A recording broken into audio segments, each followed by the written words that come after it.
ODI series নিয়ে আসলে তো ডিসঅ্যাপয়েন্টমেন্ট তো আছে, কারণ আমরা দল হিসেবে ভালো ক্রিকেট খেলতে পারি না, তাই আমাদের কাছ থেকে আসলে সুযোগ হাতছাড়া হয়ে গিয়েছে। বাট ওখান থেকে বেরিয়ে আসাটা ডিফিকাল্ট জানি, কারণ প্রত্যেকেরই আসলে ইচ্ছা ছিল যেন আমরা, যেহেতু সেকেন্ড ম্যাচটা জেতার পরে একটা মানে মনে আশা ছিল যেন অ্যাটলিস্ট আমরা সিরিজ নিতে পারি এবং হচ্ছে ওয়ার্ল্ড কাপের টিকিটটা কনফার্ম করতে পারি। সো আনফর্চুনেটলি সেটা করতে পারিনি। সো বলবো যে পুরো টিমই একটু ডিসঅ্যাপয়েন্টেড ডেফিনেটলি। বাট স্টিল এখন আমাদের সামনে যেহেতু টি-20 সিরিজ, তো আমাদের এখান থেকে যতটা দ্রুত সম্ভব আসলে বের হয়ে আসা, যদি আমরা টি-20 সিরিজে ভালো করতে পারি সেটা অবশ্যই আমাদেরকে টিম ওয়াইজ অনেক বেশি বুস্ট আপ করবে।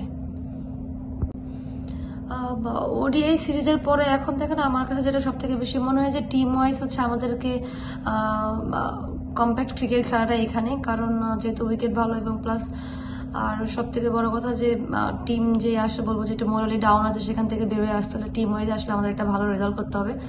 সো এখানে আসলে এখন তো আমাদের লক্ষ্য থাকবে যেন আমাদের টিমে যে মেন্টাল বলবো যে সিচুয়েশনটা আছে সেটা তো ডেভেলপ করার একটা ওয়ে এখন অবশ্যই সেটা টি-20 সিরিজে আসলে ভালো ক্রিকেট খেলার মাধ্যমে হবে। ব্যাটিংটা বরাবরই আমাদের ভুগাচ্ছে এবং বলবো যে ভিজিবলি একটা প্রবলেম ক্রিয়েট করছে টিমের ভিতরে।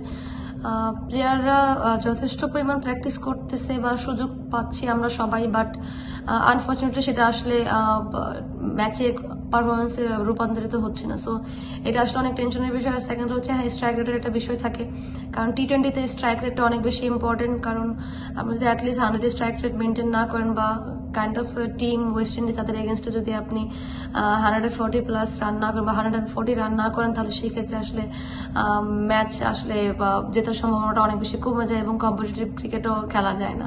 সো এদিক থেকে অবশ্যই স্ট্রাইক রেটটা অনেক বেশি ইম্পর্টেন্ট।